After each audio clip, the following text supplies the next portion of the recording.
Good morning student. Now we discuss dimensional analysis. हम ये last topic discuss कर रहे हैं बेसिक केमिस्ट्री का. इसके बाद हमारी केमिस्ट्री का न्यूमेरिकल पार्ट ख़त्म होने वाला है.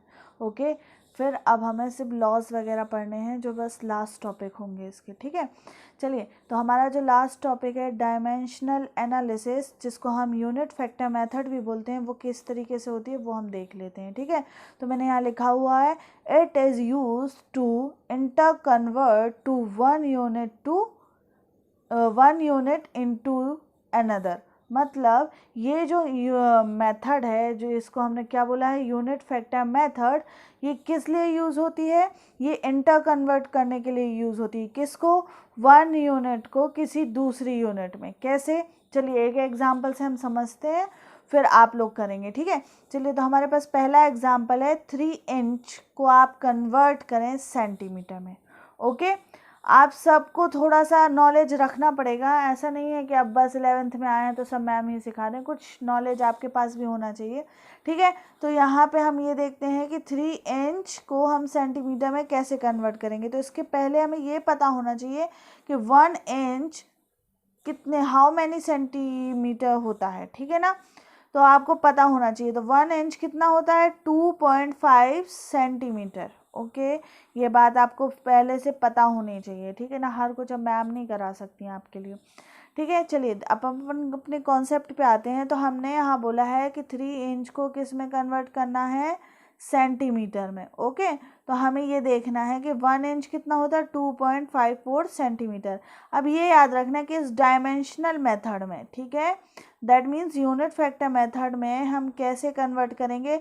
हमें जिसको कन्वर्ट करना है उसको हम क्या लेके आएंगे? उसको हम डिनोमिनेटर में लेके आएंगे. ओके, दैट मीन्स हमें यहाँ इंच को कन्वर्ट करना है सेंटीमीटर में, तो हमें इंच को कहाँ लाना होगा? सेंटीमीटर में. मतलब 1 इंच को अगर हम 2.5 सेंटीमीटर की जगह हम कुछ इस तरीके से लिखें तो क्या गलत होगा? दैट मीन्स हमने कहीं पढ़ा है ना, ऐसा कुछ होता है ना कि x into 1 is equal to 2.05. तो आप कैसे निकालते हैं? x is equal to 0.25 divided by 1 होता है ना. तो उसी तरीके से ये मेथड है. हमें पता था कि 1 इंच इक्वल 2.54 सेंटीमीटर होता है, तो उसको हमने कुछ इस फॉर्म में लिख दिया. ठीक है ना, 1 इंच उसके डिनोमिनेटर में क्या लिखा है? 2.5 सेंटीमीटर. और ये किसके इक्वल हो गया? 1 के. हो गया ना. देखिए यहाँ पे जैसे वैल्यू आई, इसी तरीके से हमने इसको लिखा है. या हम इसको इस तरीके से लिख दें तो ये क्या गलत होगा? मतलब 1 इंच को हम या तो यहाँ ले आए या इसको यहाँ ले जाएं, तो कुछ गलत होगा क्या? नहीं, दोनों ही वे हमारे सही है. अब हमने आपसे अभी बोला कि जिसको हमें क्या करना है? लीव करना है और कन्वर्ट करना है, उसको हमें डिनोमिनेटर में लाना पड़ेगा. दैट मीन्स हमें ये वाला, कौन सा वाला? ये वाला फॉर्म यूज़ करना है. ओके, मतलब ये दोनों फॉर्म में आप लिखेंगे, बट आपको जिसको कन्वर्ट करना उसको डिनोमिनेटर में लाना है. इसलिए मैंने आपको दोनों लिख के बताए, बट हमने लगाया कौन सा? जिसको हमें कन्वर्ट करना है उसको किस में लाना है? डिनोमिनेटर में. तो हमने किस में लिखा? कुछ इस तरीके से लिखा. ठीक है, अब हम किसके, देखिए यहाँ पे हम ये मान सकते हैं कि 3 इंच किसके मल्टीप्लाई में है? 1 के है. यस और नो?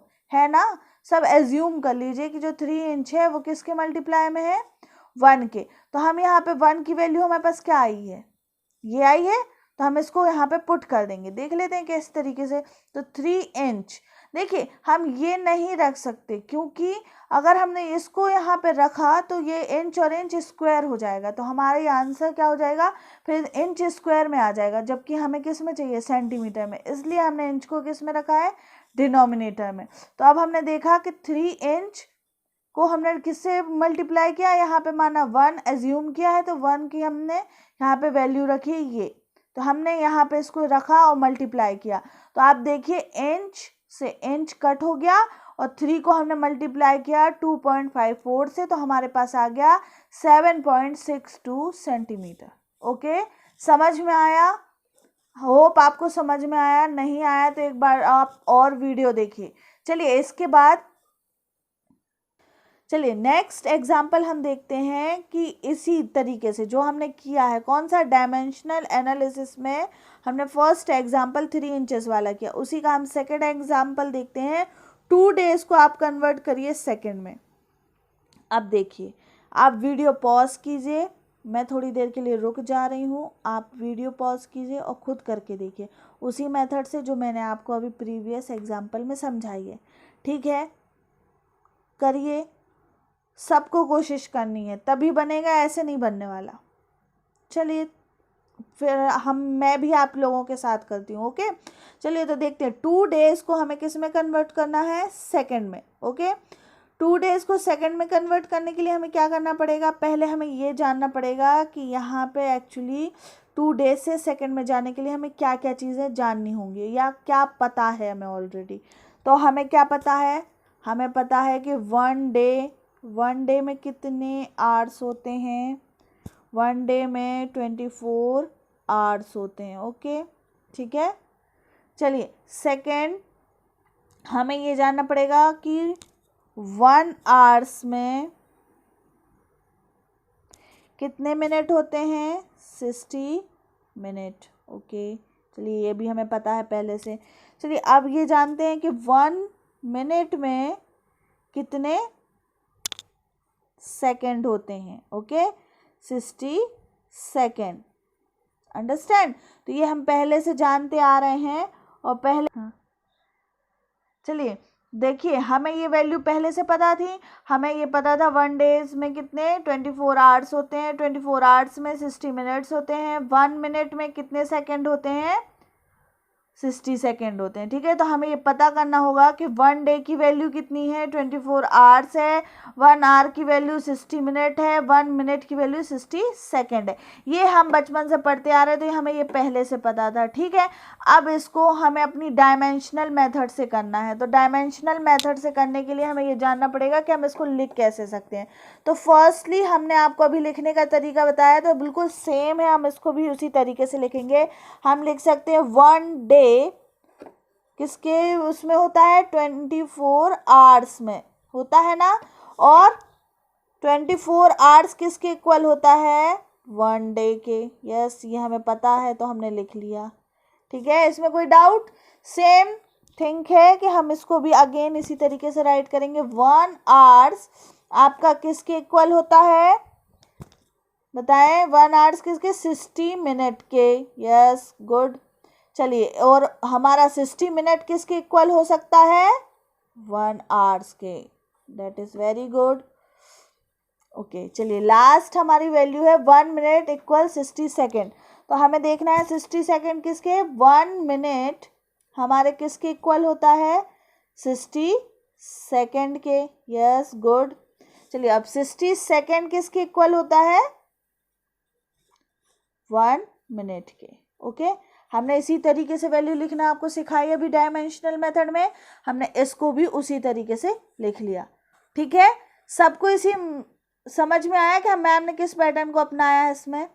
कोई भी डाउट है तो आप फिर से देखिए, इसको अच्छे से समझने की कोशिश करिए। ठीक है ना, हम जो बताने की कोशिश कर रहे हैं, डायमेंशनल मेथड में डायमेंशन बनता है। ओके, इसलिए मैंने यहाँ पे बताया, और इसको कट करना ज़रूरी है। और ये याद रखिएगा, जिसको हमें लीव करना है उसको हमेशा डिनोमिनेटर में लिखना है। ओके, तो ये समझ में आया, ये वैल्यूज़ हमें पता थी, लिखना मैंने अभी आपको बताया। ठीक है, चलिए अब हम देखते हैं हमारा क्वेश्चन क्या था। हमारा क्वेश्चन है 2 डेज को कन्वर्ट करना हमें किसमें, सेकेंड में। ओके, तो देखिए फर्स्ट वैल्यू है हमें डेज में मिली है। ओके, तो यहाँ पे हम क्या लिखें कि डेज से डेज कट जाए, कुछ है क्या, हाँ ये डे है और यहाँ पे भी डे है, तो हम इन दोनों को अगर लिख दें तो हमारा यहाँ पे डे कट जाएगा। तो 24 आवर्स डिवाइडेड बाय 1 डे।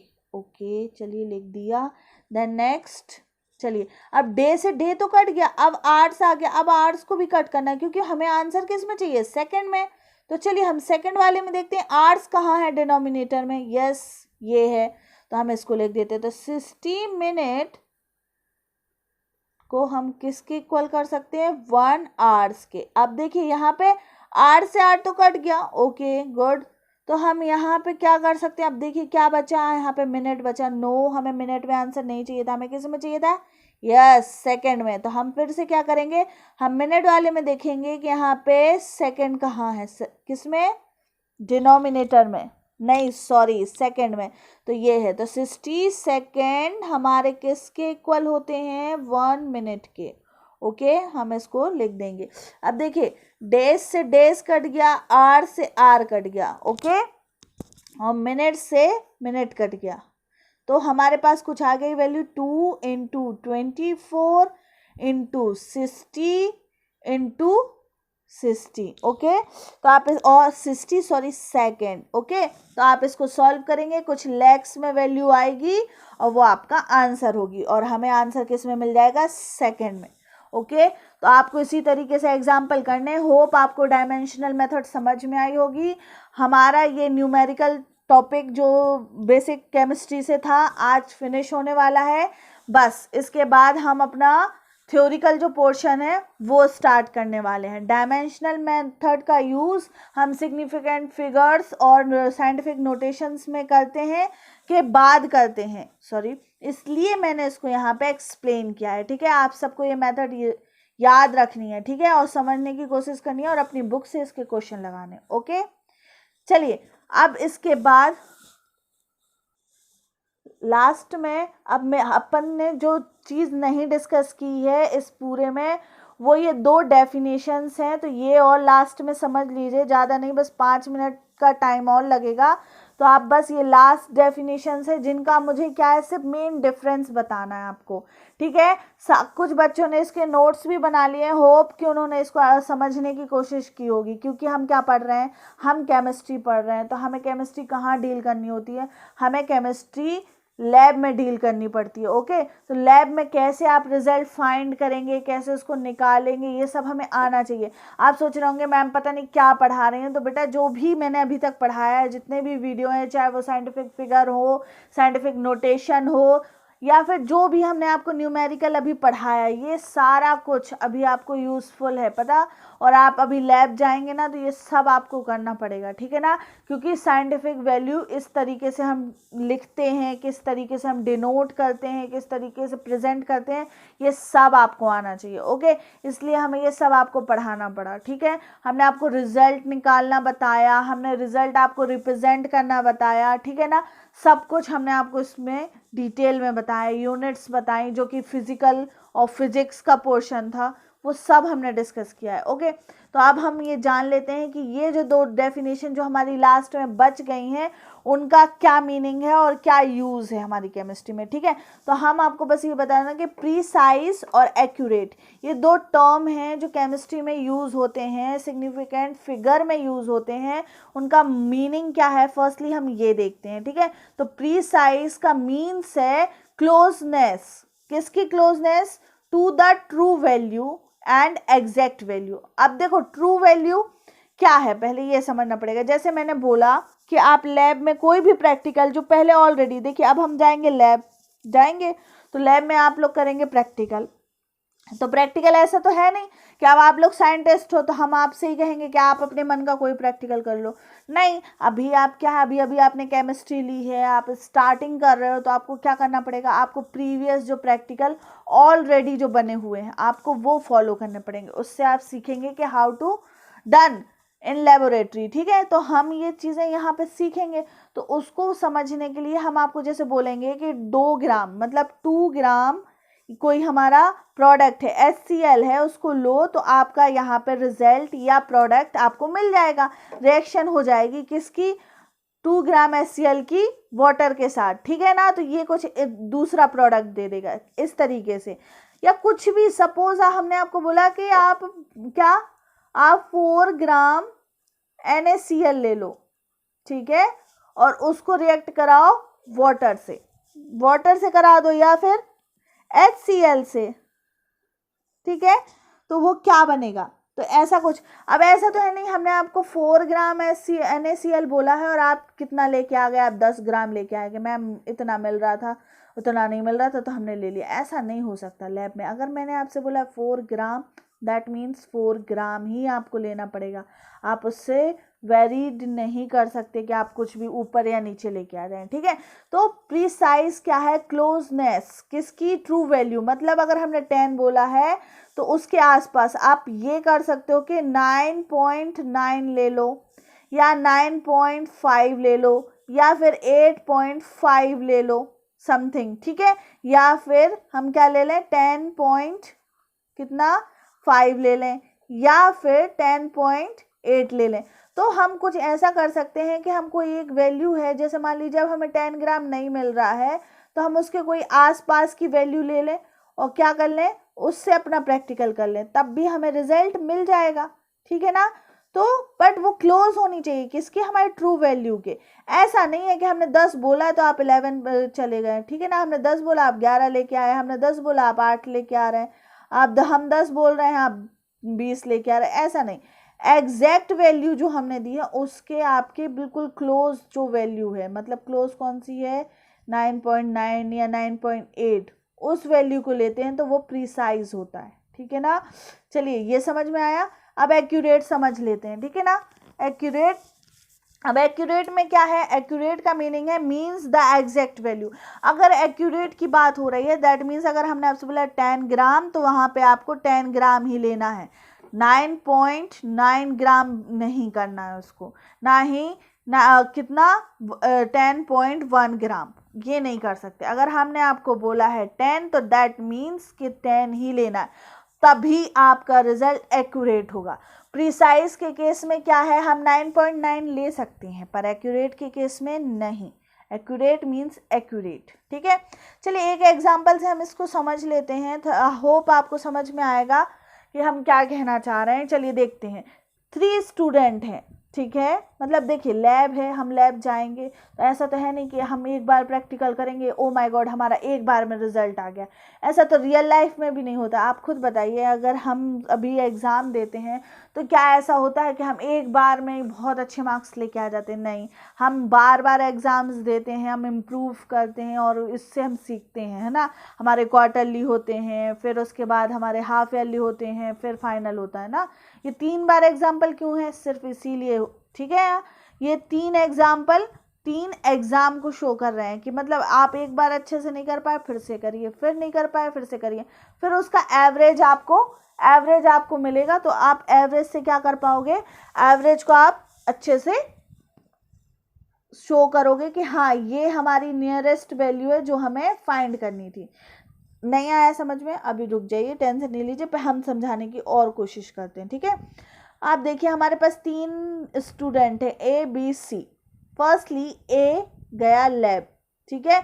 हमारी ट्रू वैल्यू है 2 ग्राम, ठीक है। मतलब हमने बोला कि जब एक स्टूडेंट गया लैब उसको क्या है एग्जैक्ट 2 ग्राम लेना है, बट उसने जब वे किया उस प्रोडक्ट को तो उसका निकला 1.96 ग्राम, ठीक है। तो उसने कहा यार ये तो उसकी नियरेस्ट है बट एग्जैक्ट नहीं है, ठीक है चलो। तो उसने फिर क्या किया, फिर से उसने उसमें से प्रोडक्ट निकाला और उसको वे किया, तो इस बार उसकी वैल्यू आई 1.94 ग्राम। तो दोनों वेरीज कर गई, मतलब अलग अलग वैल्यू आ गई बट नियरेस्ट है। देखिए ये और ये, इसमें ज़्यादा डिफरेंस नहीं है बट हल्का सा वेरीड कर रही है, ओके। तो हम क्या करेंगे, हम इन दोनों का एवरेज निकालेंगे। एवरेज निकाल के हम उसको कंपेयर करेंगे कि क्या वो, मतलब जो हमारा फाइनल आंसर आया एवरेज निकालने के बाद, ठीक है, वो क्या हमारी ट्रू वैल्यू के बिल्कुल नियरेस्ट है। यस, देखिए हमने जब हमारा जो स्टूडेंट ए है वो लैब में गया तो उसका फर्स्ट जो वैल्यू आया था वो कौन सी थी 1.96 ग्राम, और सेकंड जो वैल्यू आई थी वो कौन सी थी 1.94 ग्राम। जब हमने उसका एवरेज निकाला तो एवरेज निकालने के लिए दोनों को ऐड करेंगे और 2 से डिवाइड करेंगे, दैट मीन्स 3.90 डिवाइडेड बाई 2, तो हमारा क्या आया 1.95 ग्राम। क्या ये 2 के नियरेस्ट है, यस ये 2 के बहुत ज़्यादा नियरेस्ट है, बट एग्जैक्ट 2 है क्या, नो। तो फिर ये क्लोज है, क्लोजनेस इसकी बहुत ज़्यादा है, किसके साथ 2 के साथ, तो ये क्या हो गया प्रीसाइज हो गया। तो हमारा जो रिजल्ट है वो कैसा हुआ, प्रीसाइज हुआ, ओके। चलिए देख लेते हैं सेकेंड स्टूडेंट, अब वो गया लैब में, ठीक है, उसने भी अब प्रोडक्ट को वेरीड किया, तो उसने कुछ केयरलेस की होगी या फिर कुछ होगा, कुछ एयर है पार्टिकल या अदर कोई पार्टिकल्स उसमें क्या वेरीड कर गया, तो उसके कारण उसका पहला वे कितना आया 1.90 ग्राम और सेकंड क्या आ गया 2.50। अब देख रहे हैं आप डिफरेंस कितना आ गया, 1.90 से सीधे 2.05। ओके, तो मतलब उसने बहुत ज़्यादा ही लापरवाही कर दी, तो उसने वेइंग अच्छे से नहीं किया या प्रैक्टिकल को उसने हंसी मजाक में लिया, जैसे आप लोग हैं कुछ बच्चे, तो उसी तरीके से इन्होंने भी किया, तो क्या है इनका वेरीड कर गया, इन्होंने क्या उसका एवरेज निकाला। एवरेज निकाला तो देखिए वो भी किसके 1.975 ग्राम आ गया। अब आप कहेंगे मैम ये तो थोड़ा क्लोज आया है इसके, है ना, 2 के क्लोज आया है मैम, ये तो सही हो जाएगा। नहीं, देखिए प्रीसाइज ये नहीं होगा। क्यों? इसका रीज़न है क्योंकि इसकी जो वैल्यू आई थी, एक्चुअल वैल्यू जब वो वे कर रहा था, मतलब फर्स्ट और सेकंड वैल्यू आई थी, उनमें बहुत ज़्यादा डिफरेंस है, और डिफरेंस अगर बहुत ज़्यादा होता है तो वो प्रीसाइज नहीं होती। जो आपका मतलब वैल्यू है, आपके जो टर्म्स हैं, जैसे हम लैब जाएंगे तो हम क्या करेंगे, जैसे अब आप लोग 11th में हैं तो 11th के आपके प्रैक्टिकल होंगे, तो आपको केमिस्ट्री में ट्राइटेशन वगैरह करना पड़ेगा। तो हम ऐसा नहीं है कि एक बार ट्राइटेशन किया हो गया मैम लीजिए हमारा रिजल्ट, नो, आपको 2-3 बार उसको रिपीट करना पड़ेगा, फिर आपकी जो वैल्यू आएगी उसका एवरेज निकालना पड़ेगा और उसको कंपेयर करना पड़ेगा आपको, ठीक है, जो हम आपको रेफरेंस वैल्यू देंगे उससे, ठीक है, जो पहले से होती है कि ये इसका होना चाहिए, ठीक है ना, उसको चेंज नहीं कर सकते। जो भी बच्चा उसके नियरेस्ट आएगा उसका रिजल्ट सही माना जाएगा, ठीक है ना।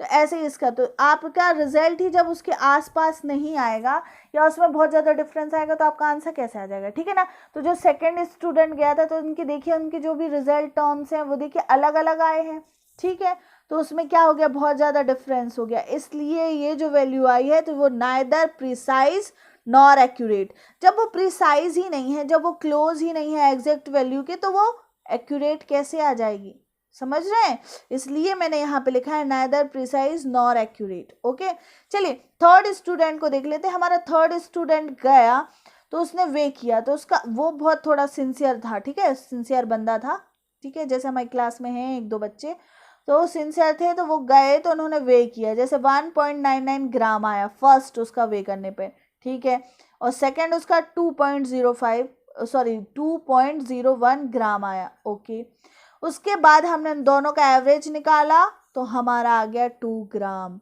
तो देखिए यहाँ पे कितना डिफरेंस है, बिल्कुल माइनर सा डिफरेंस, यहाँ के कंपैरिजन यहाँ पे बिल्कुल माइनर सा डिफरेंस है, दोनों में 1.9 है और 2.01 है, तो डिफरेंस भी बहुत कम है, तो यहाँ से हमें एग्जैक्ट वैल्यू मिल गई। तो हम इसको क्या कह सकते हैं, एक्यूरेट आ गया, तो एक्यूरेट तो लिखेंगे ही, और प्रिसाइज भी है क्योंकि इनमें कितना बिल्कुल माइनर सा डिफरेंस है बट क्लोज है ट्रू वैल्यू के। ओके, इसीलिए इसको हमने लिखा एक्यूरेट और प्रिसाइज। होप आपको इस एग्जाम्पल के थ्रू ये समझ में आया होगा कि प्रिसाइज और एक्यूरेट किसको कहते हैं। ओके, ये सब हमें लेबोरेटरी में काम आने वाला है, इसलिए मैंने आपको ये पढ़ाया। आज बेसिक केमिस्ट्री का हमारा फर्स्ट पार्ट कंप्लीट हो गया है। नेक्स्ट पार्ट से हम बस थ्योरिकल पोर्शंस और कुछ लॉस पढ़ेंगे जिसमें हमें काफ़ी कुछ जानने मिलेगा, बट आपको ये न्यूमेरिकल्स अपनी बुक से लेके पूरे एग्जाम्पल करने हैं। Okay, thank you student.